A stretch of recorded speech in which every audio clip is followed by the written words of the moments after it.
اس کے بارے میں اللہ تعالیٰ فرماتے ہیں وَقَالَ رَبُّكُمُ ادْعُونِي أَسْتَجِبْ لَكُمْ، تمہارے رب نے کہا کہ مجھ کو پکارو، مجھ سے مانگو، میں تمہاری دعا قبول کروں گا۔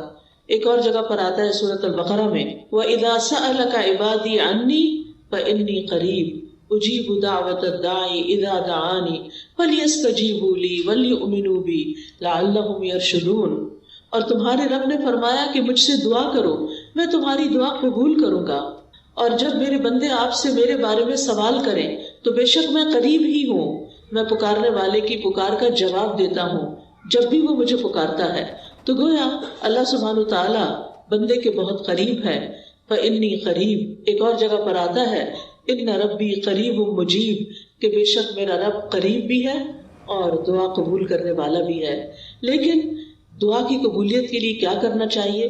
فَلْيَسْتَجِيبُوا لِي وَلْيُؤْمِنُوا بِي لَعَلَّهُمْ يَرْشُدُونَ، ان کو چاہیے کہ وہ میری بات بھی قبول کریں، یعنی اگر وہ یہ چاہتے ہیں کہ ان کی دعا قبول ہو، ان کی بات قبول ہو، تو پھر وہ کیا کریں؟ وہ میری بات قبول کریں، میرے احکامات کو بھی قبول کریں۔ تو گویا اللہ تعالیٰ کی اطاعت بہت بڑا ذریعہ ہے دعاؤں کی قبولیت کا۔ اور پھر اسی طرح وَلْيُؤْمِنُوا بِي، مجھ پر اعتماد کریں، ایمان رکھیں، یعنی دعا کرتے رہیں، جب اس کی قبولیت کا وقت ہوگا، جب وہ واقعی قبول ہونی چاہیے، اس وقت وہ دعا قبول ہو جائے گی۔ اس لیے مایوس نہ ہو، اعتماد رکھیں، ایمان رکھیں، یقین رکھیں، لعلہم یرشدون، تاکہ وہ بھلائی پائیں، ہدایت پائیں، کیونکہ رشد جو ہوتی ہے، رشد اس میں ہدایت بھی ہوتی ہے اور بھلائی کے معنوں میں ہوتی ہے۔ یعنی انسان کی عقل کی دو قسمیں ہوتی ہیں، ایک وہ ہوتی ہے جس کے ذریعے انسان چیزوں کو سمجھتا ہے، اچھے برے کا فرق پہچانتا ہے، اور ایک ہدایت کی قسم رشد کہلاتی ہے، جس میں انسان اچھے برے کا فرق جان کر پھر بھلائی تک پہنچ جاتا ہے، خیر تک پہنچ جاتا ہے۔ اس لیے رب سے دعا کرتے رہنا چاہیے۔ اسی لیے ابراہیم علیہ السلام نے جب دعائیں کی تھی تو آخر میں فرمایا تھا ان ربی لسمیع الدعاء، بے شک میرا رب تو ضرور دعاؤں کا سننے والا ہے، یعنی وہ تو لازماً دعائیں سنتا ہے۔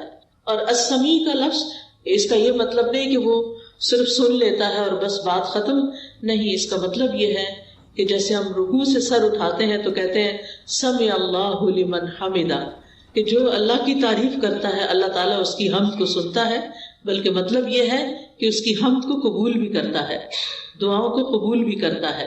اسی طرح حدیث میں آتا ہے اللہم انی اعوذ بک من دعاء لا یسمع، اے اللہ مجھے اس دعا سے بچا لے جو سنی نہ جائے۔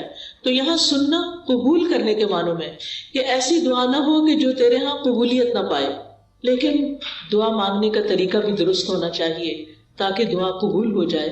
اس کے بارے میں اللہ تعالیٰ کا فرمان ہے سورۃ الاعراف میں، اللہ تعالیٰ فرماتے ہیں ادعوا ربکم تضرعا وخفیا انہ لا يحب المعتدین، تم اپنے رب کو عاجزی سے اور چپکے چپکے پکارو، یعنی دعا مانگتے ہوئے انسان کے اندر عاجزی ہونی چاہیے، خشوع ہونا چاہیے، انسان کو ہمبل ہونا چاہیے، اپنے آپ کو رب کے سامنے محتاج ظاہر کرنا چاہیے۔ اور پھر فرمایا وَلَا تُفْسِدُوا فِي الْأَرْضِ بَعْدَ إِصْلَاحِهَا، دعاؤں کی قبولیت چاہتے ہو تو آہوزاری سے پکارو، چپکے چپکے پکارو، اللہ تعالیٰ حد سے بڑھنے والوں کو پسند نہیں کرتا، اور تم زمین میں اس کی اصلاح کے بعد فساد نہ کرو، یعنی زمین میں مطیع اور فرما بردار بن کے رہو، بگاڑ پیدا نہ کرو۔ ان رحمت اللہ قریب من المحسنین، بے شک اللہ کی رحمت محسنین سے، نیکوکاروں سے بہت قریب ہے، یعنی اللہ تعالیٰ ان لوگوں کی دعا زیادہ سنتا ہے جو لوگوں کے ساتھ بھلائی کرتے ہیں، نہ کہ ان کے درمیان پھوٹ ڈالتے ہیں، فساد کرتے ہیں اور ان کی زندگی مشکل کرتے ہیں۔ لہٰذا اگر ہم چاہتے ہیں کہ ہماری دعائیں قبول ہوں تو اس کے لیے بہت ضروری ہے کہ پھر ہم اللہ سبحانہ تعالیٰ کے حقوق بھی ادا کریں اور اللہ کے بندوں کے ساتھ بھی بھلائی کا اور رحمت کا معاملہ کریں۔ یعنی ہم چاہتے ہیں کہ ہم پر رحمت کی جائے تو ہمیں کیا کرنا چاہیے؟ دوسروں کے ساتھ رحم کا معاملہ کریں۔ کہتے ہیں نا ارحموا من فی الارض یرحمکم من فی السماء، تم اس پر رحم کرو جو زمین میں ہے تو تم پر وہ رحم فرمائے گا جو آسمان میں ہے، یعنی اللہ سبحانہ تعالیٰ تم پر اپنی رحمت فرمائے گا۔ تو اس سے یہ پتہ چلتا ہے کہ دعا مانگنے کے وقت انسان کا طریقہ کیا ہونا چاہیے۔ سب سے پہلے کہ گڑ گڑا کے پوری توجہ سے رو کے, اللہ سبحانہ تعالیٰ کے آگے فریادیں کر کے, لیکن حد سے نہ بڑھا جائے. حد سے بڑھنا کیا ہے کہ انسان ایسی حرکتیں شروع کر دے کہ جن کا سنت سے کوئی تعلق نہیں. نبی صلی اللہ علیہ وسلم نے اس طرح کی دعا نہیں مانگی. پھر اسی طرح یہ کہ پوری امید کے ساتھ دعا کرنی چاہیے, پورے یقین کے ساتھ دعا کرنی چاہیے کہ ہماری دعا قبول ہوگی. اللہ تعالیٰ سے نا امید نہیں ہونا چاہیے. وَادْعُوهُ خَوْفًا وَطَمَعًا, خوف رکھتے ہوئے اور امید کے ساتھ دعائیں کرنی چاہیے. یعنی انسان دعا مانگنے سے رکے نہیں بلکہ مانگتا رہے. دیکھا جائے تو اللہ تعالیٰ کو تو انسان کی دعا کی ضرورت نہیں کہ بندہ اس سے ضرور مانگے. یہ تو انسان کے اپنے فائدے میں ہے کہ انسان اللہ سے مانگتا رہے. یہ جو اللہ تعالیٰ ہمیں حکم دے رہے ہیں کہ دعا مانگتے رہو, تو آپ دیکھیے کہ اس میں ترغیب دی جا رہی ہے. اس کو ضرورت نہیں ہے, ہمیں ضرورت ہے, ہم محتاج ہیں. سورۃ فاطر میں اللہ تعالیٰ فرماتے ہیں یا ایھا الناس انتم الفقراء الی اللہ واللہ هو الغنی الحمید. اے لوگو تم سب اللہ کے محتاج ہو اور اللہ بے نیاز ہے, تعریف والا ہے. یعنی محتاج ہم ہیں, ضرورت ہماری ہے, اور اللہ بے نیاز ہے, اس کو ضرورت نہیں ہے, اس کو کسی کی محتاجی نہیں ہے کہ کوئی دعا کرے گا تو اس کی شان بلند ہوگی. وہ تو پہلے سے ہی بلند شان کا مالک ہے. ایک حدیث قدسی میں آتا ہے, اللہ تعالیٰ فرماتے ہیں اے میرے بندو تم کبھی مجھے نقصان پہنچانے کی طاقت نہیں رکھو گے, یعنی میرا کچھ نہیں بگاڑ سکتے کہ مجھے نقصان پہنچا سکو, نہ کبھی مجھے فائدہ پہنچانے کے قابل ہوگے کہ مجھے فائدہ پہنچا سکو. نہ ہم اللہ تعالیٰ کا نقصان کر سکتے ہیں اور نہ ہی اس کو فائدہ دے سکتے ہیں. اسی لیے ایک اور حدیث میں آتا ہے اے میرے بندو اگر تمہارے پہلے والے اور تمہارے بعد والے اور تمہارے انسان اور تمہارے جن سب مل کر تم میں سے ایک انتہائی متقی انسان کے دل کی طرح ہو جائیں تو اس سے میری بادشاہت میں کوئی اضافہ نہیں ہوگا. یعنی اگر ہم سب کے سب بہت نیک بھی بن جائیں تو اللہ تعالیٰ کو تب بھی کوئی فائدہ نہیں. ہم اپنا سارا مال بھی خرچ کر دیں تو اللہ تعالیٰ کا کچھ بھی فائدہ نہیں, اس کا ریٹرن خود ہم ہی کو ملنے والا ہے. تو بات یہ ہے کہ دعا انسان ہی کو فائدہ دیتی ہے, لہٰذا دعا مانگتے رہنا چاہیے کیونکہ دعا ایک عبادت ہے. ہم اپنی زندگی میں جتنی بھی دعائیں کریں گے اتنی زیادہ اللہ تعالیٰ کی محبت پائیں گے, کیونکہ نبی صلی اللہ علیہ وسلم نے فرمایا لیس شیء اکرم علی اللہ من الدعاء, اللہ کے ہاں دعا سے بڑھ کر کوئی چیز عزت والی نہیں. یعنی ہم بندوں سے مانگتے ہیں تو وہ کیا ہوتا ہے, ذلت ہوتی ہے, لیکن جب ہم اللہ سے مانگتے ہیں تو اللہ تعالیٰ کے ہاں درجات بلند ہوتے چلے جاتے ہیں, عزت بڑھتی چلی جاتی ہے. دعا کرنے والے سے اللہ تعالیٰ محبت کرتا ہے, اور جو دعا نہیں کرتا اس سے کیا ہوتا ہے پتہ نا آپ کو, اللہ تعالیٰ اس سے ناراض ہوتا ہے. جو دعا نہیں کرتا, جو اللہ سے نہیں مانگتا, جو اللہ کے سامنے اپنی حاجت نہیں رکھتا, اللہ تعالیٰ اس سے ناراض ہوتا ہے. لہٰذا دعا کرنے والے اللہ کے محبوب ہیں اور نہ مانگنے والوں سے اللہ تعالیٰ ناراض ہوتا ہے. دعا نہ کرنا تکبر کی علامت ہے. بعض لوگوں کو کہا جاتا ہے نا دعا کرو, تو بہت کر لی کوئی فائدہ نہیں ہوا, یا کہتے ہیں اس کو تو پتہ ہی ہے ہمیں کیا چاہیے, ہمیں کیا ضرورت ہے کہ ہم اس سے مانگیں. نہیں, ہمیں ضرورت ہے اس سے مانگنے کی, اور جب تک ہم مانگتے رہیں گے ہماری نیکیوں میں اضافہ ہوتا رہے گا, اور ایک وقت آئے گا کہ قبول بھی ہو جائے گی. قیامت کے دن یعنی ہر دعا قبول ہوتی. کچھ دعائیں دنیا میں اسی وقت دیر اینڈ دن قبول ہو جاتی, کچھ دعاؤں کے بدلے میں اللہ تعالیٰ ہماری کچھ اور خیر بھلائی کر دیتا ہے جو ہم خود مانگ نہیں رہے ہوتے. اللہ تعالیٰ وہ چیزیں ہمیں عطا کر رہا ہوتا ہے جو ہماری اس دعا کی قبولیت سے زیادہ بڑی ضرورت ہوتی ہے, اور کچھ دعائیں ہماری آخرت کے لیے سیو کر دی جاتی ہیں. جب ہمارے عمل میں کچھ بہت اچھا نہیں ہوتا, ہمارے پاس بہت ساری نیکیاں نہیں ہوتی, لیکن ہم کسی مسئلے میں پریشان ہوتے ہیں اور دعائیں کرتے رہتے ہیں, تو یہ ہماری نیکیوں میں اضافے کا ذریعہ بن جاتی ہیں. اور قیامت کے دن اللہ تعالیٰ کے ہاں جو بندہ ان دعاؤں کا اجر پائے گا جو دنیا میں قبول نہیں ہوئی تھی, تو انسان کیا تمنا کرے گا, کاش دنیا میں میری کوئی دعا بھی قبول نہ ہوئی ہوتی اور آج سارے کا سارا مجھے یہی ملتا. ہم سب جانتے ہیں کہ دنیا کی زندگی جو ہے وہ ہماری بہت ہی محدود سی ہے. یہاں اگر ہمیں سب کچھ بھی مل جائے تو بھی ہم دیکھتے ہیں کہ یا وہ چیز ختم ہو جاتی ہے یا ہم چلے جاتے ہیں دنیا سے, یعنی کچھ بھی تو یہاں باقی رہنے والا نہیں. ہمارے پاس قارون کے خزانے بھی ہوں تو وہ بھی ختم ہو جائیں گے, تو بھی ہمیں دنیا سے چلے جانا ہے. کل من علیہا فان ویبقی وجہ ربک ذو الجلال والاکرام.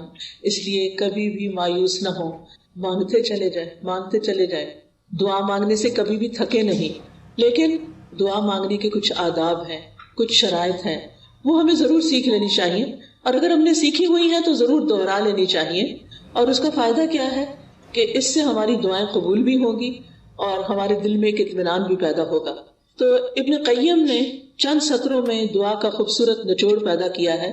وہ کہتے ہیں کہ وہ کون سی اہم چیزیں ہیں جو کسی انسان کو دعا کرتے ہوئے معلوم ہونی چاہیے، اور اس کے آخر میں انہوں نے یہ جملہ کہا ہے پورے یقین کے ساتھ کہ جو ان شرائط کو پورا کر کے دعا کرے گا وہ دعا کبھی رد نہیں ہوگی، یعنی اس کی دعا کبھی رد نہیں ہوگی. تو آج کا موضوع بھی یہی ہے کہ وہ کون سی دعا ہے جو رد نہیں ہوتی، یعنی وہ کس طریقے سے مانگی ہوئی دعا ہے جو ضرور قبول ہو جاتی ہے. اور یہ باتیں انہوں نے اپنی کتاب الجواب الکافی لمن سأل عن الدواء الشافی، اردو میں بھی کتاب آپ نے اس کا ترجمہ دیکھا ہوگا دواء شافی کے نام سے. ہو سکتا ہے آپ میں سے کچھ لوگوں نے یہ کتاب پڑھی ہو. بہت ہی اچھی کتاب ہے، پڑھنے کے لائق ہے. میں سمجھتی ہوں جس نے زندگی میں یہ کتاب نہیں پڑھی اس کے علم میں بہت بڑی کمی ہے. اردو میں یہ کتاب، انگلش میں بھی کچھ مختصر سی شاید ٹرانسلیشن ہے، اصل کتاب عربی میں ہے. اگر آپ کو اردو نہیں بھی سمجھ آتی، نہیں پڑھ سکتے، تو کم از کم آپ اس کے آڈیو لیکچر سن سکتے ہیں. قرآن فار آل ایک ایپ ہے جس میں دواء شافی کے سارے لیکچرز ریکارڈڈ موجود ہیں. اس میں سے ایک لیکچر اگر آپ کر کے سنیں گے تو کتاب ختم ہو جائے گی. آڈیو بک ہے وہ، اور چھوٹا چھوٹا میں نے ایکسپلین بھی کیا ہوا ہے اس میں. تو اس سے آپ کو زندگی گزارنے کے بہت سارے پر حکمت ایسے نکتے ملیں گے کہ جن کو اپنا کے آپ کی زندگی میں ایک اطمینان اور سکون پیدا ہو جائے گا. تو بہرحال اس کتاب کا ترجمہ النس اینڈ دا کیور کے نام سے بھی آپ دیکھیے گا ضرور. تو دعا کی قبولیت کے اسباب کون سے ہیں؟ اگر آپ کے پاس کاپی پین ہو تو اپنے پاس نوٹ کر لیجئے، اور اگر نہیں تو دل پہ لکھ لیجئے. سب سے پہلی چیز دل کا حاضر ہونا، یعنی دعا کی قبولیت کے لیے سب سے اہم ترین چیز کیا ہے کہ دل کی حضوری کے ساتھ دعا کی جائے. یعنی مقصد کو حاصل کرنے کے لیے مقصد کو پہلے اچھی طرح سمجھ لینا چاہیے کہ مانگنا کیا ہے. پھر مانگنے کے لیے الفاظ کیا ہونے چاہیے، کیونکہ آپ دیکھیے جتنے اچھے الفاظ سے آپ مانگتے ہیں نا، اور جتنے پیار سے مانگتے ہیں، جتنی عاجزی سے مانگتے ہیں، تو جو آپ مانگتے ہیں وہ آپ کو مل جاتا ہے. آپ کسی انسان سے بھی، کسی بچے سے بھی، مثلا بعض اوقات ایسا ہوتا ہے نا، بچہ آپ کی کوئی چیز اٹھا کے بھاگ جاتا ہے تو آپ اسے کہتے ہیں ادھر آؤ، واپس لاؤ، تو کیا ہوتا ہے وہ اور دور بھاگتا ہے. لیکن اگر آپ پیار سے اس کو کہتے ہیں اچھا یہ دیکھو ادھر آؤ، میرے پاس یہ چیز بھی ہے تمہارے لیے، آؤ، تو وہ اس چیز کو دیکھتا ہے تو وہ فوراً آ جاتا ہے. تو جو پیار کی بات ہوتی ہے نا، محبت کی بات ہوتی ہے، اور توجہ سے بات جو کی جاتی ہے، اس کا اثر ہی کچھ اور ہوتا ہے. بعض اوقات ہم ایسے کرتے ہیں، ہمارے ہاتھ میں فون ہوتا ہے اور ہم کسی سے بات کر رہے ہوتے ہیں تو وہ دوسرے کو کوئی اثر نہیں ہوتا، بچے اس بات کا کوئی اثر نہیں لیتے. تو توجہ، دل کی حضوری، اچھے الفاظ، اور غفلت سے باہر آ کے اچھے سے مانگنا. کیونکہ حدیث میں آتا ہے وَاعْلَمُوا أَنَّ اللَّهَ لَا يَسْتَجِيبُ دُعَاءً مِّن قَلْبٍ غَافِلٍ لَاهٍ، جان لو بے شک اللہ غافل اور لہو لعب یعنی کھیل کود میں مبتلا دل کی دعا قبول نہیں کرتا. یعنی دھیان ہمارا کہیں اور لگا ہوا ہے، کان ہمارے کہیں اور لگے ہوئے ہیں، اور ہم صرف زبان سے کوئی کتاب اٹھا کے، آج کل تو بہت سہولت ہو گئی ہے نا کہ خود سے سوچنا بھی نہیں پڑتا کیا مانگنا ہے، بس بک اٹھائی دعاؤں کی، یا کوئی کارڈ اٹھا لیا، یا پھر کوئی ایپ کھول لی اور لفظ پڑھنا شروع کر دیے. ٹھیک ہے وہ بھی دعائیں ہیں، لیکن ان کو بھی سلیقے سے پڑھنے کی ضرورت ہے. ان پر بھی جب آپ پڑھتے ہیں نا تو صرف ایسے نہیں کہ قرآن کی تلاوت کر رہے ہیں بغیر سوچے سمجھے تو دعائیں بھی بغیر سوچے سمجھے پڑھتے چلے جائیں، ایسا نہیں کرنا، بلکہ جو کچھ بول رہے ہیں اس کو سمجھنا بھی ہے، کیا مانگ رہے ہیں، کیوں مانگ رہے ہیں. لہٰذا ہمیں غفلت سے نکلنا ہے، دل حضوری کے ساتھ مانگنا ہے، ڈسٹریکشن سے بچنا ہے. جو آپ کی خاص خاص دعائیں نا وہ ایسے وقت میں کیا کریں جب ڈسٹریکشن نہ ہو. کیونکہ بعض اوقات آپ دعا مانگ رہی ہیں اور ادھر سے بچہ آپ کو کھینچ رہا ہے، ادھر سے فون بج رہا ہے، ادھر سے کوئی گھر کے باہر کھڑا ہے، ادھر سے آپ کو خوشبو آ رہی ہے کہ ہڈیاں جل رہی ہے. اب آپ سوچیں کیا دعا مانگی جائے گی، کیسی دعا ہوگی وہ، اور پھر اس میں قبولیت کیا ہوگی. جب آپ کو خود ہی پتہ نہ ہو، کان کہیں لگے، آنکھیں کہیں لگے، ناک کہیں لگے، کیا پتہ چلے گا کیا مانگا کیا نہیں مانگا. لہٰذا ایسے وقت میں مانگے جب آپ اکیلے ہوں، تنہا ہوں، آپ اور آپ کا رب ہو، پھر آپ اسے چپکے سرگوشیاں کریں. اذ نادى ربه نداء خفيا، زکریا علیہ السلام نے اپنے رب کو پکارا تھا چپکے خفیہ. ادعوا ربکم تضرعا وخفیا، عاجزی اور زاری بھی ہو اور چپکے مناجاتیں بھی ہوں. کیونکہ دعا کرتے وقت جذبات بھی ساتھ ہونے چاہیے. یعنی اللہ کی رحمت کو محسوس کرنا چاہیے, اللہ کا شکر ادا کرنا چاہیے کہ اس نے توفیق دی ہے, اور پھر اس یقین کے ساتھ کہ اللہ بڑا مہربان ہے, رحم فرمانے والا ہے, وہ اس وقت بھی سن رہا ہے, وہ میرے دل کی حالت جانتا ہے, اور وہ کچھ دے سکتا ہے جو میں مانگ رہی ہوں. جب آپ بندوں سے کچھ مانگتے ہیں نا تو بعض اوقات ان کے پاس ہوتا بھی ہے, وہ نہیں دیتے, لیکن اللہ تعالیٰ جب دیتے ہیں تو اس کے خزانوں میں تو کمی ہوتی ہی نہیں. بندوں کو تو یہ خوف ہوتا ہے نا, ہم نے دے دیا تو ہمارا کیا بنے گا. ہر دفعہ ایسے ہی ہوتا ہے نا, کوئی ہم سے کچھ مانگ لے تو پہلے ہم سوچتے ہیں ہمارا کام چلے گا دینے کے بعد, بس اتنا ہی دیتے ہیں جتنا ہم بس دینا چاہتے ہیں, اس سے آگے نہیں. اللہ سبحانہ و تعالیٰ کے خزانے بھرے ہوئے ہیں. جب سے زمین و آسمان بنا ہے وہ خرچ کیے چلے جا رہا ہے, لیکن اس کے خزانوں میں قطرے برابر بھی کمی نہیں ہوئی, قطرے برابر بھی کمی نہیں ہوئی. اس کو کیا فرق پڑتا ہے؟ اور جب ہم یہ جانتے ہیں کہ زمین و آسمان کی ہر چیز اس کے کنٹرول میں ہے, وہ بادشاہ ہے, وہ مالک ہے, اور وہ دینے پہ پوری طرح قادر ہے, تو پھر ہم اس امید کے ساتھ مانگیں. قرآن مجید میں آتا ہے کہ وَإِن مِّن شَيْءٍ إِلَّا عِندَنَا خَزَائِنُهُ وَمَا نُنَزِّلُهُ إِلَّا بِقَدَرٍ مَّعْلُومٍ. کوئی چیز ایسی نہیں, یو نیم اٹ, کہ جس کے خزانے ہمارے پاس نہ ہو, لیکن ہم ان خزانوں میں سے کتنا کتنا دیتے ہیں, کتنا کتنا اتارتے ہیں, ایک معلوم اندازے کے مطابق, ایک مقرر اندازے کے مطابق. کیونکہ اللہ تعالیٰ الحکیم بھی ہے, اس کو پتا ہے کس انسان کو کب کون سی چیز دینی چاہیے, کیونکہ وہ ہمارے بارے میں ہم سے زیادہ جانتا ہے نا, کہ اگر میں نے اس کی دعا قبول کر لی اور اس کو وہ مل گیا جو چاہتا ہے, پھر یہ مجھے بھول جائے گا. اور مجھ سے غافل ہونا اور بھولنا اس بندے کے حق میں نقصان دہ ہے. لہٰذا بہتر ہے کہ اس کی دعا ابھی قبول نہ کی جائے, یہ کچھ اور مانگ لے. یعنی بعض لوگوں کی دعا صرف اس لیے قبول نہیں کی جاتی کہ ان کا رونا اللہ کو پسند ہوتا ہے, ان کا مانگتے رہنا اللہ کو پسند ہوتا ہے. کیونکہ جب ہم دکھی ہوتے ہیں, تکلیف میں ہوتے ہیں, پریشان ہوتے ہیں, تو پھر ہم اللہ کی طرف رجوع کرتے ہیں. اور جب ہماری ضروریات پوری ہو جاتی ہیں تو پھر ہم کیا کرتے ہیں, پھر تو ہم نماز پڑھنا بھی بھول جاتے ہیں, پھر ہم صدقہ خیرات دینا بھی بھول جاتے ہیں. لہٰذا اللہ سبحانہ وتعالیٰ ہمیں کسی نہ کسی مشکل میں ڈالے رکھتا ہے ہمارے فائدے کے لیے, ہماری بھلائی کے لیے, تاکہ ہم اللہ تعالیٰ کی طرف رجوع کرتے رہیں. نبی صلی اللہ علیہ وسلم نے فرمایا ادعوا اللہ وانتم موقنون بالاجابہ, تم اللہ سے مانگو اس یقین کے ساتھ کہ تمہاری دعا ضرور قبول کی جائے گی, پورا یقین ہو. لہٰذا جب آپ کو یقین آئے گا نا تو غفلت بھی دور ہو جائے گی, دعا میں دل حاضر رہے گا, اور آپ اس طرح دعا کی قبولیت کی پہلی شرط پوری کر دیں گے. دوسری چیز جو ہے وہ ڈسٹریکشن ہے. ڈسٹریکشن کا مطلب یہ ہے کہ انسان کبھی کہیں دیکھے, کبھی کہیں دیکھے, کبھی کچھ سوچے, کبھی کچھ سوچے, اور جو مانگ رہا ہے اس کی خبر نہ ہو اس کو. تو ہمیں سمجھ کر دعا کرنی, سمجھ کر, یعنی یہ دوسرا اہم نقطہ ہے, حاضر دل کے ساتھ اور سمجھ کر. کیونکہ اگر پتہ ہی نہیں مانگ کے آ رہے ہیں تو پھر کیا فائدہ. اور پھر یہ ہے کہ اگر عربی میں دعا مانگنی نہیں آتی تو الٹے سیدھے لفظ پڑھ کے نہ مانگیں, اردو میں مانگ لیں, انگلش میں مانگ لیں, پنجابی میں مانگ لیں, جو آپ کی زبان ہے اس میں مانگ لیں, تو آپ کے لیے کچھ مشکل نہیں ہے. اللہ تعالیٰ کو ساری زبانیں آتی ہیں, ایک ہم ہیں, ہمارے لیے ریسٹرکشن, ہماری لمیٹیشنز ہیں. ہمیں ایک زبان آتی ہے تو دوسری نہیں آتی, انگریزی آتی ہے تو فرینچ نہیں آتی, اردو آتی ہے تو پنجابی نہیں آتی بچوں کو, تو کتنی لمیٹیشن ہے ہماری. اللہ تعالیٰ کے لیے کچھ مشکل نہیں. کسی بھی ڈائلیکٹ میں, کسی بھی زبان میں, کسی بھی وقت, کسی بھی لمحے کچھ بھی مانگتے ہیں, وہ سب کچھ سمجھتا ہے, جانتا ہے, اور دینے پر پوری طرح قادر ہے. پھر آپ دیکھیے کہ دعا کرتے وقت کسی بے مقصد کام میں مشغول نہ ہو. اچھا, بعض لوگ موبائل سے دعائیں پڑھتے ہیں, ٹھیک ہے, سہولت کے لیے پڑھ سکتے ہیں آپ. اب کیا ہوتا ہے, اتنے میں اوپر ایک نوٹیفیکیشن آ جاتا ہے. اچھا, آدھی دعا پڑھی, آدھا میسج پڑھا, نہ ادھر کے نہ ادھر کے, ملٹی ٹاسکنگ ہو رہی. دنیا کے کاموں میں تو ملٹی ٹاسکنگ آپ کر سکتے ہیں, لیکن اللہ تعالیٰ کے ہاں تو بس ایک وہ ہے, اس کو ایک مانتے ہوئے بس وہ اس میں بھی یہ بھی شریک کرنا پسند نہیں کرتا کہ جب ہم اس سے بات کر رہے ہو تو ہم اوروں کے بارے میں سوچ رہے ہو, یا اس سے بات کر رہے ہو تو بیچ میں کسی اور سے باتیں شروع کر دیں, اس کو یہ پسند نہیں ہے. لہٰذا ہمیں ڈسٹریکشن سے بچنا ہے. بعض اوقات یہ ہوتا ہے کہ کوئی چیز ہمارے انگوٹھی وغیرہ ہاتھ میں ہوتی ہے, تو کچھ لوگ کیا کرتے ہیں, دعا مانگتے اس سے کھیلنا شروع کر دیتے, کوئی بٹن کھول بند شروع کر دیتا ہے, کچھ اور کرنے لگتے ہیں. ان ساری چیزوں سے بچنا ہے. اس وقت کپڑے نہیں سنوارنے, کوئی اور کچھ نہیں, کھجانا شجانا بھی نہیں, اگر کھجانا پہلے کھجا لیں اور پھر اس کے بعد دعا کرنی شروع کریں. یعنی 100% آپ کی توجہ دعا کی طرف ہونی چاہیے. ہمارے اسلاف میں سے کسی نے ایک شخص کو دیکھا کہ دعا کر رہا تھا اور ساتھ کنکریوں سے کھیل رہا تھا.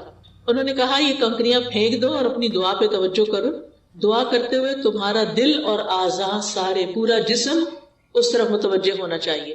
تو یہ تھی پہلی شرط. ٹھیک ہے. دوسری شرط یا دوسرا نقطہ یا دوسرا ادب کیا ہے؟ قبولیت کے 6 اوقات میں سے کسی وقت میں دعا کرنا. اب قبولیت کے 6 اوقات کون سے؟ میں بھی آپ کو بتاتی ہوں. یہ 6 اوقات ایسے ہیں جن میں دعا قبول ہو جاتی ہے اور کبھی رد نہیں ہوتی. لہٰذا دل کو حاضر رکھنے کے ساتھ ساتھ دوسری چیز وقت کا انتخاب ہے کہ کس وقت آپ مانگیں، کون سا زیادہ سوٹیبل ٹائم ہے. تو ان میں سے سب سے پہلے رات کا آخری تہائی حصہ، 1/3 of last part of the night. اب وہ کیا ہے؟ جیسے آپ کے موبائل پہ وہ ٹائمنگز ہوتے ہیں نا صلاۃ کے، تو وہ آ جاتا ہے تہجد کا وقت آ جاتا ہے. آج کل شاید 1:30 ہے یا کچھ اس طرح. تو وہ لاسٹ پارٹ آف نائٹ ہوتا ہے، جو تیسرا حصہ، آخری حصہ ہوتا ہے رات کا، فجر کی اذان سے پہلے، آپ سمجھے 1.5-2 گھنٹے پہلے. اب اس وقت میں آپ اللہ تعالیٰ سے دعا کریں گے، جو کہ تہجد کا وقت ہوتا ہے. سب سو رہے ہوتے ہیں، فون کالز کرنے والے بھی سو رہے ہیں، آنے جانے والے بھی سو رہے ہیں، گھر والے بھی سو رہے ہیں، بچے بھی سو رہے ہیں، سبھی سو رہے ہیں.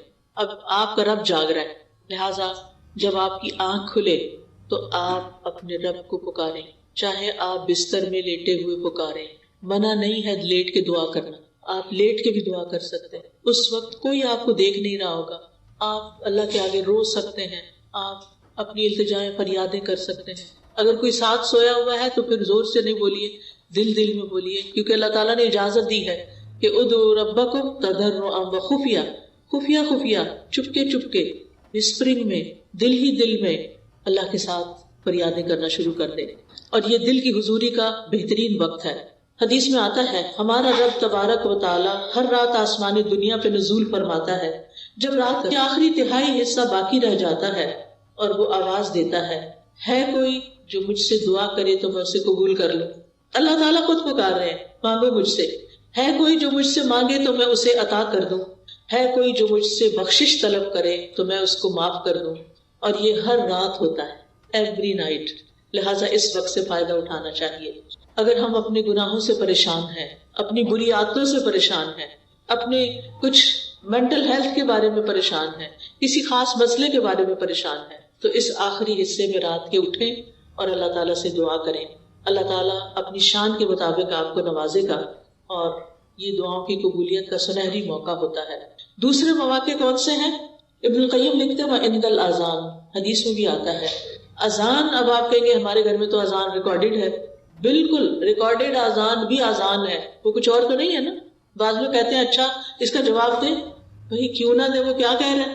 وہ وہی تو کہہ رہے ہیں جو اذان کے الفاظ ہیں.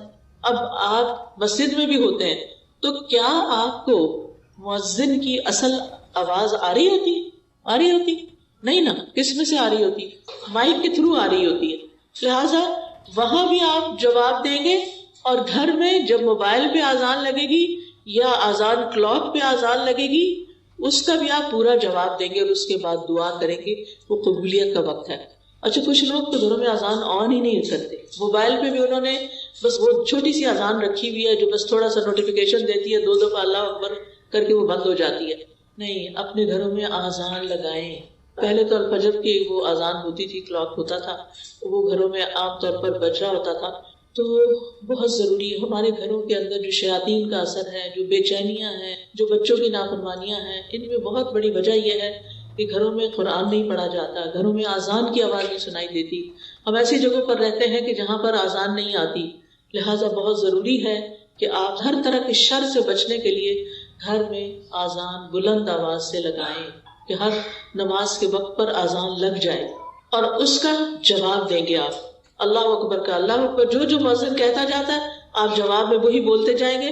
اور جب وہ حی علی الصلاۃ اور حی علی الفلاح کہے گا تو اس وقت آپ لا حول ولا قوۃ الا باللہ پڑھیں گے. اور اس کے بعد پھر یہ ہے کہ آپ یہ دعا پڑھیں گے اللہم رب هذه الدعوة التامة والصلاة القائمة آت محمدا الوسیلة والفضیلة وابعثه مقاما محمودا الذی وعدتہ. اور پھر درود شریف پڑھ کے جو دل میں ہے آپ کی مانگے اللہ سے، انشاءاللہ آپ کی دعا قبول ہوگی. اور پھر اس کے بعد یہ ہے کہ دعا کی قبولیت کا تیسرا وقت اذان اور اقامت کے بیچ میں، جیسے آپ مسجد میں گئے ہیں، جمعہ پڑھنے کے لیے گئے ہیں، یا ویسے آپ واقعی چلے گئے مسجد کے اندر، اذان ہو رہی تھی تو اب آذان کا تو آپ نے جواب دے دیا، دعا کر لی، تھوڑی دیر کے بعد اقامت ہوتی ہے جب نماز کھڑی ہوتی ہے. یہ بیچ کا وقت بڑا ہی قیمتی وقت ہے، یہ سارا وقت دعاؤں کی قبولیت کا وقت ہے. لیکن افسوس کے ساتھ یہ کہنا پڑتا ہے کہ ایون جمعے کے دن مسجد میں ہوتے ہوئے لوگ اس وقت کی قدر نہیں کرتے، جبکہ وہ وقت بھی قبولیت کا وقت ہوتا ہے. لہٰذا آپ کا دل اگر بوجھل ہے، آپ پریشان ہیں، آپ جہاں ڈرائیو کیجیے اور جائیے مسجد میں جا کے بیٹھ جائیے، اذان سنیے، اذان اور اقامت کے بیچ میں خوب خوب اللہ سے رو کے دعائیں کیجیے اور پھر نماز پڑھ کے آ جائیے. عورتوں کا مسجد جانا منع نہیں. امہات المومنین کو دیکھتے ہیں، صحابیات کو دیکھتے ہیں، سب مسجد جاتی تھی، بلکہ فجر کی نماز میں شریک ہوتی تھی، عشاء کی نماز میں شریک ہوتی تھی. اور نبی صلی اللہ علیہ وسلم نے فرمایا کہ تم عورتوں کو مسجد آنے سے مت روکو. لہٰذا یہاں اگر گھر کے اندر آپ کی سیٹسفیکشن نہیں ہوتی تو آپ اللہ کے گھر بیت اللہ شریف جانا تو دور کی بات ہے، وہاں تو ہر وقت کی دعائیں قبول ہو رہی ہوتی. لیکن یہاں بھی جو آپ کے لوکل مساجد ہیں ان کو بھی آباد کیجیے. کتنا افسوس ہوتا ہے کہ رمضان میں پھر لوگ مسجدوں میں آ جاتے ہیں اور رمضان ختم ہوتا ہے، کسی وقت آپ جا کے دیکھیں عصر کی نماز میں چند نمازی ہوں گے، مغرب کو جا کے دیکھیں، فجر کو جا کے دیکھیں. حالانکہ مردوں کے لیے مسجد میں نماز پڑھنا واجب ہے، لازم ہے، اور عورتوں کے لیے اس کی رخصت ہے کہ جب چاہیں جائیں. لہٰذا اس وقت کو آپ نے ضائع نہیں کرنا. پھر دعا کی قبولیت کا چوتھا وقت فرض نماز کے آخر میں. فرض نماز کے آخر میں وہ کون سا وقت ہوتا ہے؟ سلام پھیرنے سے پہلے. جہاں آپ اتحیات پڑھتے ہیں نا، تو اتحیات پڑھنے کے بعد درود شریف پڑھتے ہیں.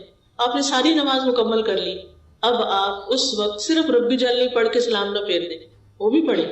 اور اس کے علاوہ آپ کی جو بھی دعا ہے دل میں، اردو میں نہیں مانگے، آپ دیکھ لیں مسنون دعا میں سے کون سی دعا اس سے ملتی جلتی، یا آپ صرف استغفار پڑھنا شروع کریں. کیونکہ استغفار سے کیا فائدے ہوتے ہیں؟ یعنی آپ کہیں استغفر اللہ ربی من کل ذنب واتوب الیہ، ربی انی ظلمت نفسی، یہ دعا تو مسنون دعا ہے ویسے بھی، ربی انی ظلمت نفسی ظلما کثیرا ولا یغفر الذنوب الا انت. تو یہ دعا آپ پڑھ سکتے ہیں اور دل میں اپنی حاجت رکھیں. سورۃ نوح اگر آپ پڑھیں تو اس میں آتا ہے کہ نوح علیہ السلام نے اپنی قوم کو بہت سمجھایا تھا اور کہا تھا، میں نے اپنی قوم سے کہا کہ اپنے رب سے استغفار کرو. استغفار کا مطلب ہوتا ہے اپنے گناہوں کی معافی مانگو. فائدہ کیا ہوگا؟ یرسل السماء علیکم مدرارا، تم پر آسمان سے موسلا دھار بارشیں برسائے گا. آج آپ دیکھیں کہ کینیڈا کا کیا حال ہو گیا، کتنا ڈراؤٹ ہو گیا ہے، کتنے عرصے سے ڈھنگ سے بارش نہیں ہوئی. ہم اس کو پر گرانٹیڈ لیتے ہیں کیونکہ ہر تھوڑے دن بعد بارش، ہر تھوڑے دن کبھی سنو ہو رہی ہے، کبھی بارش ہو رہی. ہم سمجھتے تھے یہ ہمارا حق ہے. لیکن اب آپ دیکھیں مہینہ ہوا ہے مجھے واپس آئے ہوئے اور مسلسل دھوپ نکل رہی ہے یا بادل آ رہے ہیں، ہلکی پھلکی پھوار پڑتی ہے اور بات ختم ہو جاتی ہے. کتنی جگہوں پر آگ لگی ہوئی ہے اور اس کی پولوشن یہاں تک، اس کا دھواں اسموک یہاں تک آ رہا ہے اور لوگوں کے گلے خراب ہو رہے ہیں. اور کیا کہہ رہے ہیں ماہرین کہ اس کا حل صرف بارش ہے، بارش ہوگی تو یہ آگ بجھے گی. ان کے پاس کوئی طریقہ ذریعہ نہیں ہے آگ بجھانے کا. تو آپ خود سوچئے کہ ہم سب کو اجتماعی استغفار کرنی چاہیے. ہم یہ نہ سوچے کہ سب کچھ ہے کہ کیا فرق پڑتا ہے اگر نہیں بھی بارش، تو اچھا موسم ہے، باہر چھتری نہیں لے کے جانی پڑے گی، پارک میں جا کے بیٹھیں گے، دھوپ میں بیٹھے. نہیں، بارش کی انسانوں کو، جانوروں کو، پرند چرند ہر ایک کو ضرورت ہوتی. پودوں کو ہماری ضرورت ہے، ہم سب کو ضرورت ہے. اگر پانی کی سطح نیچے چلی جائے تو آپ دیکھیں کہ کھیت ویران ہو جاتے ہیں. لہٰذا اللہ سبحانہ وتعالیٰ سے استغفار کرنا ہے. اور پھر آسمان سے بارشیں برسنے کے علاوہ کیا ہے؟ تمہارے لیے مال اور اولاد ہوگی. یعنی تمہیں مال بھی ملے گا، اگر کسی کو اپنے فائنینشیل پرابلمز ہیں وہ بھی کثرت سے استغفار پڑھے. یا اولاد کی طرف سے کوئی پریشانی ہے، بچے ہیں نہیں، بچے ہیں لیکن بیمار ہیں، بچے ہیں لیکن بات نہیں مانتے، بچے ہیں لیکن شادی نہیں ہو رہی، کوئی بھی مسئلہ اولاد سے ریلیٹڈ ہے تو کیا کرے؟ استغفار کی کثرت کر دے، اپنے گناہوں کی معافی مانگتے چلے جائیں. اور وَيَجْعَلْ لَكُمْ أَنْهَارًا، تمہارے لیے نہریں جاری کر دے گا اللہ تعالیٰ. باغات ہوں گے، نہریں ہوں گی. تو جب فرض نماز ختم کریں تو اس سے پہلے کم از کم ایک دفعہ استغفار ضرور پڑھ لیں. اللہم اغفر لی ذنبی کلہ دقہ وجلہ اولہ وآخرہ سرہ وعلانیتہ. یہ ایک استغفار کی دعاؤں کا کارڈ بھی ہے. اس میں آپ دیکھیں کہ بہت سی استغفارات کے ورژنز ہیں جن کو آپ تہجد کے وقت بھی پڑھ سکتے ہیں اور اس کے علاوہ بھی یاد کر سکتے ہیں. یہ گناہوں کی بخشش کا کارڈ ہے، ہر ایک کے پاس ہونا چاہیے. جیسے پہلے بھی میں نے عرض کیا نا کہ الفاظ میٹر کرتے ہیں، words do matter، کہ آپ کن لفظوں سے بول رہے ہیں، کن لفظوں سے معافی مانگ رہے ہیں. ہمارے پاس تو اتنے اچھے لفظ نہیں ہوتے، لیکن قرآن مجید کی آیات اور جو نبی صلی اللہ علیہ وسلم کے الفاظ ہیں وہ خوبصورت الفاظ ہیں، تو ان کے ذریعے استغفار کریں تو انشاءاللہ آپ کے مسائل حل ہوں گے۔ اب یہ جو سلام پھیرنے سے پہلے کا وقت ہے یہ بہت قیمتی وقت ہے، کیونکہ آپ نے وضو کیا، قبلے کی طرف رخ کیا، اللہ اکبر کہہ کے اللہ کی بڑائی بیان کی، ہاتھ باندھ کے اس کے سامنے کھڑے رہے، اللہ کے کلام کی تلاوت کی، آپ نے رکوع کیا، آپ نے اللہ کی حمد بیان کی، آپ نے سجدہ کیا، آپ اتحیات میں بیٹھے، اور پھر آپ نے 1 رکعت پڑھی، 2 رکعت پڑھی، 3 پڑھی، 4 پڑھی، اور اب آپ تشہد میں بیٹھے ہوئے ہیں۔ عاجزی کا انداز ہے، گھٹنے موڑ کے بیٹھنا، عاجزی کے ساتھ بیٹھے ہوئے ہیں اور قبلہ رخ کیا ہوا ہے، درود شریف پڑھ لیا آپ نے، کتنی ساری چیزیں جمع ہو گئی آپ کی دعا کی قبولیت کے لیے۔ لیکن عام طور پر لوگوں کو پتہ ہی نہیں ہوتا کہ یہ دعا کی قبولیت کا وقت ہے، لہٰذا وہ جلدی سے ربی جلدی بے سوچے سمجھے پڑھ کے سلام پھیر دیتے ہیں اور ایک موقع گنوا دیتے ہیں۔ لہٰذا اگر مثال کے طور پر آپ بیمار ہیں تو آپ اللہ تعالیٰ سے دعا کر سکتے ہیں، اللہم اشفنی، اللہم اشفنی، اے اللہ مجھے شفا دے دے، اے اللہ مجھے شفا دے دے۔ پھر اسی طرح یہ ہے کہ اس وقت ایک خاص دعا نبی صلی اللہ علیہ وسلم نے سکھائی ہے، اور وہ ہے اللہم انی اعوذ بک من عذاب القبر وأعوذ بك من عذاب جہنم وأعوذ بك من فتنة المسیح الدجال وأعوذ بك من فتنة المحیا والممات اللہم انی اعوذ بك من المأثم والمغرم۔ یہ دعا جو ہے یہ لازم پڑھنی چاہیے نماز کے آخر میں، کیونکہ ہم دنیا کی مسائل پہ پریشان ہوتے ہیں، جبکہ ہم لگژریس گھروں میں رہتے ہیں، ہمارے پاس اچھے اچھے کھانے ہیں، ہمارے پاس اچھا اچھا پہننا ہے، ہم ایک پرامن ملک میں رہتے ہیں۔ لہٰذا اگر چھوٹا سا بھی مسئلہ آ جائے تو ہمارے سر پہ کچھ آ جاتا ہے اور باقی چیزیں ہم بھول جاتے ہیں کہ ہمارے آگے کیا ہونے والا ہے۔ قبر میں تو ہم نے تنہا ہونا ہے نا، وہاں تو کوئی ساتھ نہیں ہوگا، لہٰذا وہاں کی تکلیف اور وہاں کے عذاب اور وہاں کی مشکل کے بارے میں دعا کریں، قیامت کے دن جہنم کی سزا سے بچنے کی دعا کریں، پھر اسی طرح گناہوں سے بچنے کی دعا کریں۔ تو یہ بہت جامع دعا ہے، یہ بھی آپ کو یہاں نماز کے اذکار کتاب جو ہے اس میں مل جائے گی۔ دعا کی قبولیت کا 5واں وقت، ابن قیم کہتے ہیں 5واں وقت جمعے کا دن ہے۔ جمعے کے دن میں 2 اوقات ایسے ہوتے ہیں جب دعا قبول ہوتی ہے، ایک جب امام ممبر پہ چڑھ رہا ہوتا ہے، اس وقت سے لے کر جمعے کی نماز مکمل ہونے تک تو آپ مسجد میں پہلے سے ہی چلے جائیں اور اس وقت دعا شروع کر دیں جب امام اپنا خطبہ شروع کرتا ہے، جب اس وقت اذان ہوتی ہے۔ نبی صلی اللہ علیہ وسلم نے فرمایا جمعے کے دن ایک گھڑی ایسی بھی آتی ہے کہ اگر وہ کسی بندہ مسلم کو اس حال میں میسر آ جائے کہ وہ اللہ سے خیر کا سوال کر رہا ہو تو اللہ اسے وہ چیز ضرور عطا کر دیتا ہے۔ دوسری گھڑی کیا ہے؟ اچھا ساعت کا لفظ ہے نا، ساعت 60 منٹ کو نہیں کہتے، یہ کم بھی ہو سکتا ہے زیادہ بھی ہو سکتا ہے۔ شیخ صالح العثیمین کہتے ہیں کہ یہ تقریباً 45 منٹ ہے، ٹھیک ہے۔ اور اس کے علاوہ عصر سے لے کے مغرب تک کا وقت دعاؤں کی قبولیت کا وقت ہے جمعے کے دن۔ لہٰذا اگر آپ کی کوئی حاجت ہے، آپ کی کوئی پریشانی ہے تو آپ اس وقت کو بھی استعمال کر سکتے ہیں۔ دعاؤں کی قبولیت کا 6واں وقت عصر سے لے کر مغرب تک جمعے کا دن، یعنی اس وقت دعائیں کرتے رہنا چاہیے۔ تو یہ 6 اوقات میں نے آپ کو بتائے ہیں، اور پھر کچھ جگہ ہیں جیسے بیت اللہ شریف کے پاس جا کر، اور پھر مینا عرفات میں۔ اگر آپ نے حج نہیں کیا ہو تو حج کا پلان کریں۔ جو لوگ حج پہ جا رہے ہیں آپ ان کو کوئی نہ کوئی گفٹ دیں، یا آپ کے لیے ایک گفٹ پیک ہم نے تیار کیا حاجیوں کے لیے۔ اس میں چھوٹی سی کتاب ہے، کارڈ ہے، جو چھوٹے سے بیگ میں وہ لوگ رکھ کے لے جا سکتے ہیں، سمپل ٹو دا پوائنٹ باتیں ہیں۔ تو ان سے آپ ریکویسٹ کریں کہ وہ آپ کے لیے ان مقامات پر بھی دعا کریں۔ تیسری بات دعا کی قبولیت کے لیے عاجزی اور انکساری ہے، کہ دل میں خشوع و خضوع ہو، انکساری ہو، اللہ کے آگے ذلت اور عاجزی کا، ذلت اور انکساری کا اظہار ہو۔ اور جو شخص اللہ کے آگے فقیر بن کے مانگتا ہے اللہ تعالیٰ اس کی دعا سنتا ہے۔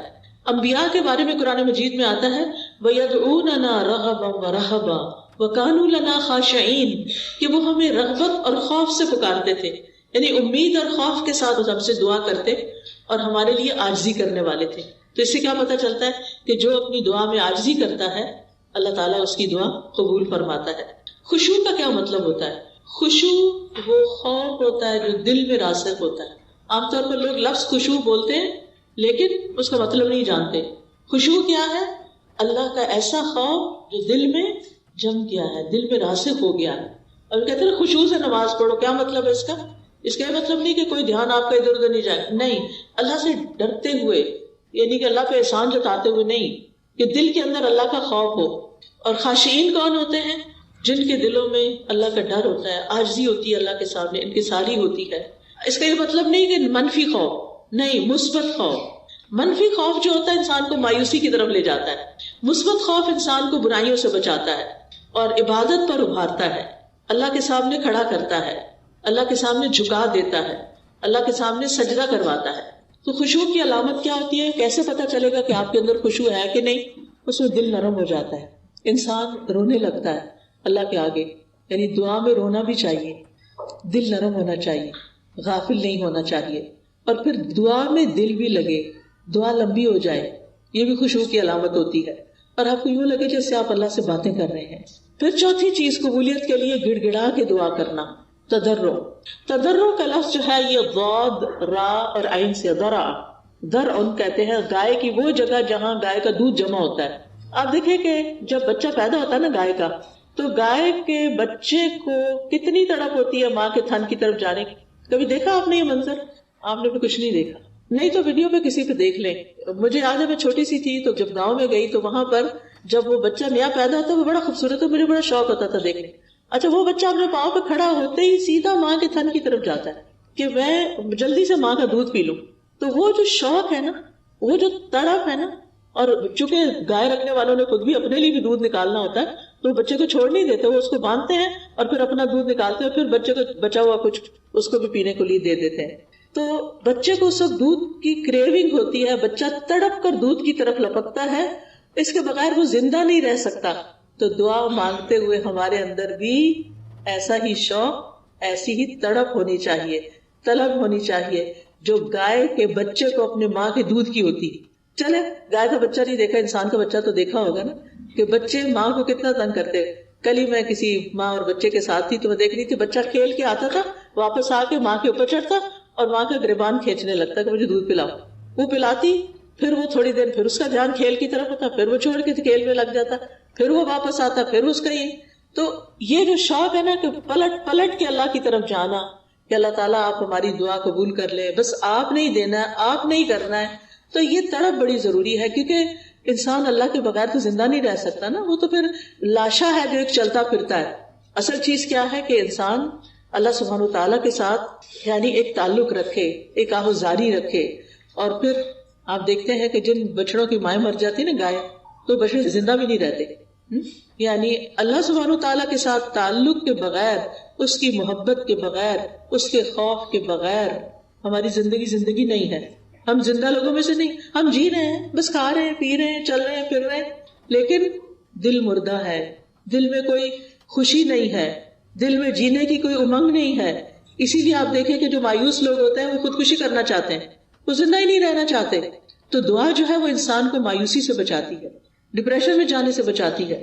آپ کو ایک سہارا ہوتا ہے، آپ کو ایک امید ہوتی ہے کہ آپ کا رب ہے، وہ زندہ رب ہے، الحی القیوم، وہ ضرور سنے گا اور وہ اس بھمر سے مجھے نکالے گا، اس مشکل سے مجھے باہر لے جائے گا.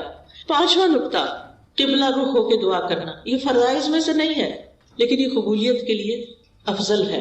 ابن قیم کہتے ہیں واستقبل الداعی القبلۃ، کہ دعا کرنے والا قبلہ رخ ہو کر دعا کرے. یہ دعا کے آداب میں سے ہے.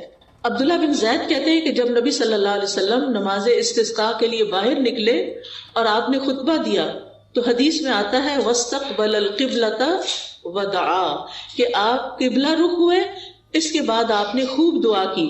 تو قبلہ رخ ہو کر دعا کرنا قبلے کی پیٹھ کر کے دعا کرنے سے بہت بہتر ہے. اور خاص دعائیں جو آپ نے کرنی ہوتی ہیں اور جن کے بارے میں آپ چاہتے ہیں کہ وہ قبول ہو ہی جائیں، تو اس کے لیے ضروری ہے کہ آپ پھر قبلہ رخ ہو جائیں. 6واں نقطہ، طہارت کا خیال رکھنا. ابن قیم کہتے ہیں وکانا علی الطہارۃ، کہ دعا کی قبولیت اور اس کے رد نہ ہونے کی 6ٹی اہم بات یہ ہے کہ انسان باوضو ہو. ٹھیک ہے، پیریڈز میں بھی آپ دعا کر سکتے ہیں، نفاس کی حالت میں بھی آپ دعا کر سکتے ہیں، دعا منع نہیں ہے، لیکن اگر آپ چاہتے ہیں کہ پاک صاف ہو کر کریں تو وہ زیادہ افضل ہے اور قبولیت کے قریب ہے. کیونکہ ہوتا کیا ہے، ہماری دعاؤں کی قبولیت میں گناہ رکاوٹ ہوتے ہیں. جب انسان وضو کرتا ہے تو کیا ہوتا ہے، گناہ جھڑ جاتے ہیں نا. اور جب 2 رکعت نماز بھی پڑھ لی جائے تو کیا ہوتا ہے، اور گناہ جھڑ جاتے ہیں. تو پھر آپ دعا کرتے ہیں تو کیا ہوتا ہے، دعا قبول ہو جاتی ہے. اس لیے وَاسْتَعِینُوا بِالصَّبْرِ وَالصَّلَاةِ، جب خاص کوئی مشکل آ جائے، کوئی تکلیف ہو، خاص نفل پڑھیں، بہتر ہے تہجد کے وقت پڑھیں ورنہ کسی بھی وقت پڑھیں، اور پھر اللہ تعالیٰ سے دعا کریں. 7واں نقطہ، اللہ تعالیٰ سے ہاتھ اٹھا کے مانگنا، خوب اونچے کر کے مانگنا، یا اللہ تو مجھے عطا کر، چاہے جوڑ کے مانگے چاہے تھوڑا فاصلہ ہو، دونوں طرح ہی ٹھیک ہے۔ حدیث میں آتا ہے بے شک تمہارا رب حیادار اور سخی ہے، وہ اس بات سے شرماتا ہے کہ بندہ دعا کے لیے اس کی طرف ہاتھ اٹھائے اور وہ انہیں خالی لوٹا دے۔ اللہ تعالیٰ ہاتھوں کو خالی نہیں پھیرتا۔ آپ دیکھیں کہ اللہ تعالیٰ الغنی ہے، الکریم ہے، زمین و آسمان کا بادشاہ ہے، تو اس کو تو کچھ بھی دینا مشکل نہیں، تو جب وہ بندہ ہاتھ اٹھاتا ہے، سوال کرتا ہے، تو اللہ تعالیٰ کو یہ اچھا نہیں لگتا کہ اس کو کہے اچھا کچھ نہیں جاؤ واپس، وہ ڈال دیتا ہے۔ اب یہ ہے کہ آپ اپنے آپ کے بارے میں ذرا سوچیں کہ جب کوئی آپ کے سامنے سوال رکھتا ہے، ہاتھ پھیلاتا ہے، آپ کسی مال میں گئے ہیں وہاں یا کسی ایسی جگہ پر، وہ سڑکوں کے کنارے کھڑے ہوتے ہیں نا یہاں بھی لوگ، تو دیکھ کے دل بڑا برا ہوتا ہے کہ ہائے کچھ دیا نہیں، پتہ نہیں کتنے ضرورت مند ہوں گے۔ تو ہم انسان ہوتے ہوئے ہمارے دلوں میں ایک رحم آ جاتا ہے مانگنے والے کے حق میں، تو اللہ سبحانہ وتعالیٰ وہ کیسے نہیں اپنے بندے پہ رحم کرے گا جو کہ بہت سی ماؤں سے بھی بڑھ کے پیار کرنے والا ہے۔ دعائے استسقاء میں تو آپ صلی اللہ علیہ وسلم نے اتنے اونچے ہاتھ کھڑے کیے تھے کہ آپ کے بغلوں کی سفیدی نظر آنے لگ گئی تھی، یعنی اپنے سر سے بھی اونچے کر لیے تھے اپنے ہاتھ۔ کچھ لوگ ایسے ہی بس رکھ کے بیٹھ جاتے ہیں، کچھ لوگ ہاتھ پہ ہاتھ رکھ لیتے ہیں، ایسے بھی نہیں کرنا چاہیے، کھول کے ہاتھ، چاہے بیچ میں فاصلہ رکھیں یا نہ رکھیں۔ اور خاص طور پہ شدید حاجت کے وقت آپ بلند آواز سے پکاریں، چیخ چیخ کے نہیں پکاریں، بلند آواز سے پکاریں، تنہائی میں رو کے پکاریں، ہاتھ اونچے کر لیں، کہ بس اللہ تعالیٰ آپ نے یہ کام ضرور کرنا ہے، آپ نے یہ مشکل آسان کرنی ہے، آپ کر سکتے ہیں، آپ کے لیے کچھ بھی مشکل نہیں، آپ کے لیے کوئی رکاوٹ نہیں، یعنی واسطے دے دے کے۔ ہاں کچھ مواقع ایسے ہیں جن میں ہاتھ نہیں اٹھائے جاتے، جیسے خطیب اگر جمعہ کا خطبہ دے رہا ہے اور اس وقت آپ دل میں اللہ کو پکار رہے ہیں، تو اب وہ خطبہ دے رہا ہے اور آپ ہاتھ اٹھا رہے ہیں، اس وقت منع ہے۔ اسی طرح طواف کے دوران دعائیں قبول ہوتی ہیں لیکن آپ ہاتھ نہیں اٹھاتے، چلتے جاتے ہیں سیدھے۔ اسی طرح سعی کے دوران بھی دعائیں قبول ہوتی ہیں تو آپ ہاتھ نہیں اٹھاتے، اور سنت سے ثابت بھی نہیں ہے۔ 8واں نقطہ یہ ہے کہ آپ اللہ کی حمد و ثنا سے دعا کی ابتدا کریں، یعنی پہلے اللہ تعالیٰ کی حمد کریں۔ یہاں حمد کا بھی کارڈ ہے، الحمدللہ۔ جب یہ کارڈ آپ پڑھیں تو جو دل میں آپ کی دعا ہے دعا کریں، انشاءاللہ دعا قبول ہوگی۔ یہ کارڈ آپ کے گھر میں ہونے چاہیے۔ ہم دیکھیں کہ جب کسی کا بچہ پیدا ہوتا ہے، کوئی ویڈنگ ہوتی ہے، تو مہنگے سے مہنگے کارڈ خرید کر ایک دوسرے کو دیتے ہیں، اور وہ کیا کرتے ہیں، چند دن اس کو کہیں رکھتے ہیں، ادھر ادھر ٹیبل وغیرہ پہ سجاتے ہیں، اور اس کے بعد سب ٹریش میں چلے جاتے ہیں۔ ایسے کارڈز اگر آپ کے گھر میں ہوں گے، یہ دعاؤں کے سٹال لگا ہوا ہے، تو انشاءاللہ آپ ایک باسکٹ بنا لیں یا کسی فولڈر میں رکھ لیں، اور پھر جب آپ بیٹھیں تو کسی نماز کے بعد کسی وقت میں ایک اٹھا لیں، کسی میں دوسرا اٹھا لیں، کسی میں تیسرا اٹھا لیں، اور اللہ سبحانہ وتعالیٰ سننے والا ہے۔ نبی صلی اللہ علیہ وسلم نے ایک شخص کو دعا کرتے ہوئے سنا، اس نے اللہ تعالیٰ کی حمد و ثنا نہیں کی تھی اور نہ درود پڑھا تھا۔ آپ نے فرمایا اس نے جلدی کی، اور کسی دوسرے سے فرمایا جب تم میں سے کوئی نماز پڑھے تو پہلے اپنے رب کی حمد و ثنا بیان کرے پھر درود پڑھے۔ اس لیے کھڑے ہو کے ہم پہلے کیا کرتے ہیں، حمد و ثنا بیان کرتے ہیں، اور آخر میں اتحیات میں ہم درود شریف کے بعد پھر دعا کر لیتے ہیں۔ اور پھر اس کے بھی اچھے اچھے خوبصورت الفاظ ہیں، اس وقت کیونکہ ٹائم کم ہے تو میں اس وقت پڑھ کے سنا نہیں سکتی، لہٰذا آپ اللہ تعالیٰ کی حمد و ثنا کے خوبصورت الفاظ جو اس کارڈ میں آپ کو ملیں گے وہ بول کر درود شریف پڑھ کے آپ دعا کر سکتے ہیں۔ پھر نماز کے آخر میں تسلیم سے پہلے دعا قبول ہوتی ہے، ٹھیک ہے، اس کو میں نے ابھی تھوڑی دیر پہلے آپ کو تفصیل بتا دی ہے۔ پھر رکوع اور سجود میں دعائیں قبول ہوتی ہیں، سجدے میں دعا کریں، اور اگر آپ کو کچھ نہیں آتا، کوئی دعائیں نہیں آتی عربی کی، تو آپ اللہم اغفر لی پڑھنا شروع، اللہم اغفر لی ذنبی، اس کا مطلب کہ اللہ میرے گناہ معاف کر دے، کیونکہ جب گناہ معاف ہوں گے تو انشاءاللہ رکاوٹیں دور ہو جائیں گی۔ یا ہم کہتے ہیں نا کہ رکاوٹ ہو گئی یا بندش ہو گئی ہے، اس کے پیچھے کوئی گناہ ہے، پھر ہمیں سمجھ ہی نہیں آتی، ہمیں یاد ہی نہیں آتا ہمارا کون سا گناہ ہے، ہم کہتے ہیں پتہ نہیں کیا گناہ ہے۔ ہم اپنی نیکیوں کو یاد کرتے ہیں، گناہوں کو یاد نہیں کرتے۔ ٹھیک ہے آپ نیکیوں کو بھی یاد رکھیں، لیکن آپ گناہوں کو ضرور یاد کریں کہ کہیں میں نے کسی کے حق تو نہیں مارا، کہیں کسی رشتہ دار کی حق تلفی تو نہیں کی، کہیں کسی ضرورت مند کی میں نے تو ضرورت نہیں پھیر دی، کسی ضرورت مند کا مذاق تو نہیں اڑایا، کبھی کسی پہ باتیں تو نہیں بنائی، کبھی کسی بہن بھائی کو ضرورت ہوئی تو میں نے کان بند کر لیا اور اس کی مدد نہیں کی۔ یعنی بعض اوقات ایسا ہوتا ہے کہ ہم دوسروں سے خیر روک دیتے ہیں تو ہم سے بھی روک دی جاتی۔ حضرت اسماء رضی اللہ تعالیٰ عنہ کو نبی صلی اللہ علیہ وسلم فرماتا لا تو کی فیو کا علیہ کی، اپنے وہ جو ہوتی ہے چھوٹی سی پوٹلی تو اس کی رسی باندھ کے نہ رکھو ورنہ تمہارے اوپر بھی باندھ دیا جائے گا۔ یعنی اس کو اپنے خزانے، پہلے زمانے میں پرس نہیں ہوا کرتے تھے اور ڈیزائنر کے تو بالکل بھی نہیں تھے، تو لوگ خواتین کپڑے کی تھیلیوں میں اپنے دینار درہم رکھتی تھی، تو اس کے اوپر سے پھر کیا کرتی تھی، تھیلی کو اب بھی وہ بید وغیرہ دیتے ہیں نا تو تھوڑی چھوٹی چھوٹی پاؤچز میں بنا کے دے دیتے، تو اس کے اندر کا اس کو باندھ کے نہ رکھو، وہ کھلا رکھو، یعنی نکالتے رہو، دیتے رہو، کیونکہ دینے والے ہی پاتے ہیں، گیو اینڈ ٹیک. تو اللہ سبحانہ و تعالیٰ پسند کرتا ہے، اس لیے صدقہ جو ہے وہ بھی دعا کی قبولیت میں بہت اہم کردار ادا کرتا ہے. پھر نواں نقطہ یہ ہے، حمد و ثنا کے بعد درود شریف پڑھنے سے دعا قبول ہوتی ہے، اور پھر استغفار، توبہ اور استغفار کر کے دعا قبول ہوتی ہے. اور اس میں ہم یہ جو سید الاستغفار ہے جو صبح شام ہم پڑھتے ہیں، تو اس میں ہم کہتے ہیں ابو لک بنعمتک علی و ابو بذنبی، اللہ میں آپ کی نعمتوں کا بھی اقرار کرتا ہوں اور اپنے گناہوں کا، تو دیتا ہے اور میں تیری نافرمانی کرتا ہوں. لہٰذا اس وقت پھر دعا قبول ہوتی. اور پھر دعا کی قبولیت کے لیے حرام سے بچنا بہت ضروری ہے، حرام کھانے پینے سے اور حرام اوڑھنے پہننے سے. اور پھر اپنے لباس میں بھی مہذب اسلامی لباس پہننا چاہیے. خاص طور پر خواتین کے لیے بہت ضروری ہے کہ وہ اپنے آپ کو ڈھکیں، کیونکہ اللہ تعالیٰ کو ڈھکنا پسند ہے. جب ہم بازار کی طرف، گھر میں ٹھیک ہے آپ جیسے بھی کپڑے پہنتے ہیں، لیکن اس میں بھی کچھ حدود کا خیال رکھنا چاہیے. اور نماز پڑھتے وقت آپ کو پتا ہے کہ پورا لباس ساتر ہونا چاہیے، بال بھی نہیں دکھنے چاہیے، کان بھی نہیں، گردن بھی نہیں، ٹخنے بھی نہیں. اب ہمارے دیسی کپڑوں میں بھی آپ دیکھیں کہ پجامے کی وجہ سے، ٹراؤزر کی وجہ سے جب خواتین جب رکوع میں جاتے ہیں تو ٹخنے ننگے ہو جاتے ہیں. جب ٹخنے ننگے ہو جاتے ہیں نماز باطل ہو جاتی ہے. یا تو آپ بڑی چادر لے کے کریں، یا کوئی جراب پہنیں، یا آپ شرٹ لمبی رکھیں. نماز کا ایسا کپڑا بنائیں کہ آپ اوپر سے نیچے تک ڈھک جائیں، ورنہ نماز قبول نہیں ہوگی. اگر نماز قبول نہیں ہوئی تو دعا کیسے قبول ہوگی؟ تو اس لیے یہ چھوٹی چھوٹی چیزیں جو ہیں، چھوٹی نہیں بڑی ہیں، ان کا بھی دھیان رکھنا ضروری ہے. کیونکہ ایک شخص پکارتا ہے تو اللہ تعالیٰ فرماتے ہیں کہ اس کی دعا کیسے قبول ہو، کہ اس کی غذا بھی حرام کی اور اس کا لباس بھی حرام کا. نہیں نہ کھانے میں وہ احتیاط کرتا ہے، بس حلال ہے حرام ہے کچھ بھی کھا لیتا ہے، اور اسی طرح لباس کا بھی اہتمام نہیں کرتا. تو اس کا اہتمام بھی ضروری ہے، کیونکہ دعا کی قبولیت میں لباس کا اہم کردار ہے. پھر اسی طرح 10واں نقطہ ہے دعا میں تکرار، ریپیٹیشن. دعا بار بار دہرانا، دہراتے جائیں، پھر مانگے پھر مانگے پھر مانگے، ایک دن، دوسرے دن، تیسرے دن.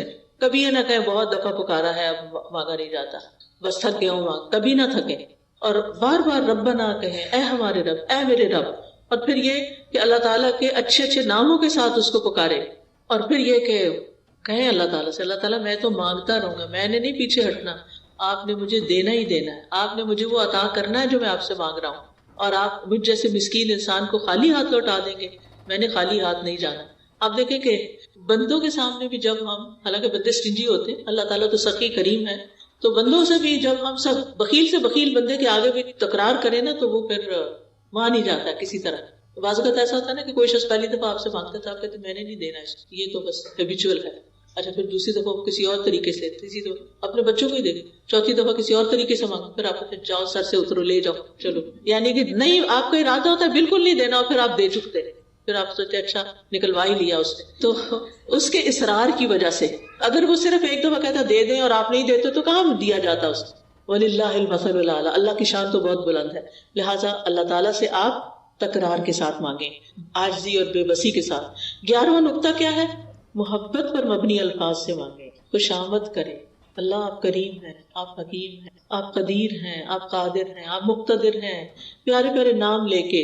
اور پھر آپ دیکھیں حضرت زکریا نے کیا کہا تھا، ربی انی وہن العظم منی واشتعل الرأس شیبا ولم اکن بدعائک ربی شقیا.